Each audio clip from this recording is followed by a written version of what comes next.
She was one of very few who told stories that went outside the lines. What is your name, please? My name is Elinor Kaine. My name is Elinor Kaine. My name is Elinor Kaine. Please follow along with me, if you will, on this one, panel. I, Elinor Kaine, am involved in professional football. I don't play the game, I write about it. When I came across her name, I was like, wait, there was a woman writing about football in the mid-60s? You know, like, I need to know more about this person. Let's find out at once which one of these ladies actually has sufficient interest in the game of football. So will the real Elinor Kaine please stand up? Why don't I already know about this as somebody who is a woman sports writer? The more I dug, the more I just started to realize, like, she was a huge deal during that period. Throughout the 1960s, Elinor Kaine was a media phenomenon. Her columns were syndicated in over 60 newspapers. I was always writing. I always wanted to be a writer. I wanted to do something in sports writing, but it was really a tough entry at that time. I was in the advertising business, and I thought about getting started on my own, since no one would hire me. I'd been to so many sports editors. So I started my own football newsletter called Lineback. And I started by distributing it up and down 3rd Avenue in bars and restaurants, handing out hundreds of copies. Finally, I started to charge a nickel a piece. At one time, I got up to 12,000 circulation. Her newsletter was terrific to read because it was filled with all these snappers.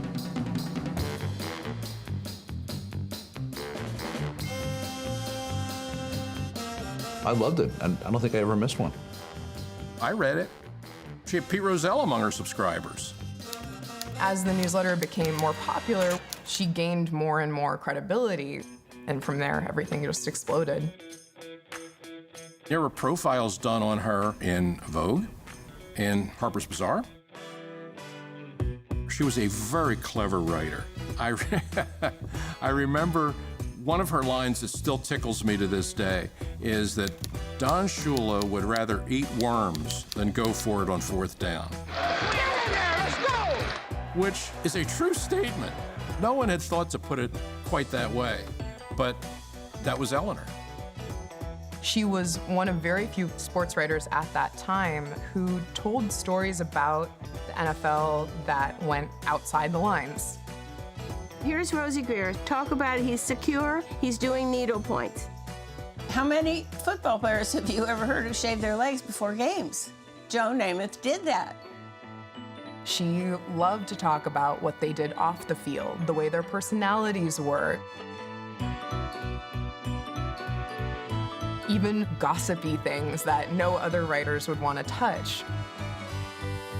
Fans loved it. They wanted to know more about their players that was in the paper. That is the reason that I was getting my column places.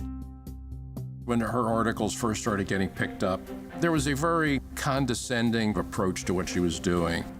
When she was picking games, it was the powder puff picker, that she was the Tokyo Rose of football, that she was this insidious figure that was trying to bring us all down.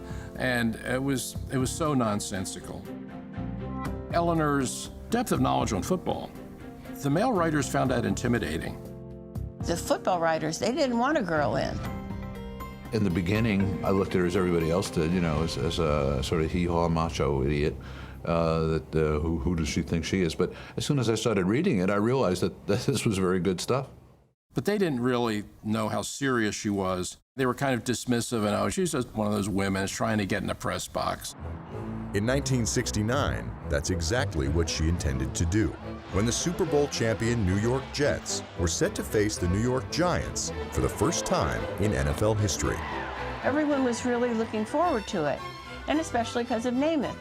And so this was the first time that they were really getting into equal limelight with the Giants. So it was huge. Elinor wanted to cover this momentous game from inside the press box, a place she had never worked from before. She submitted a request for press credential, and she was told no. So what happened is that I sued them. Everybody dropped out of the suit and said, okay, let her go in. Worst thing is that after they decided and promised and signed the forms, and did everything, they opened up an old newsreel platform from World War II and made me sit by myself on a folding chair underneath the press box where all the sports writers could look down on me, and go, ha ha, there she is. I got my picture in more papers for sitting there than if I had gone into the press box. She wrote about it for the first time. It really gained a ton of attention. It was hard, but I just wanted to have a good time, and I was so crazy about pro football, and it was so much fun. Less than 2 weeks after being denied entry, she reported for the first time from inside an NFL press box at the Orange Bowl in Miami. She had proven to anybody who was willing to be proven to that she belonged elbow to elbow with any of them. Jimmy Orr and Alex Hawkins made it so much fun for me to go to the Baltimore Colt camp. George Hallis was the most wonderful guy. Mean Joe Green, he wasn't mean at all. On the field, though, he was a little mean. And there were people like that everywhere I went. In 1971, Elinor's career as a pro football writer ended when she moved to France with her husband.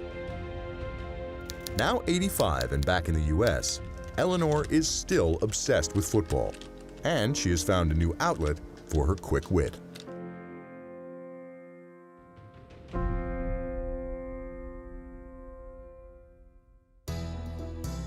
I don't know what it is. It's just, baseball's so slow. Hockey's so cold. Pro football, I liked everything about it because it's my favorite thing.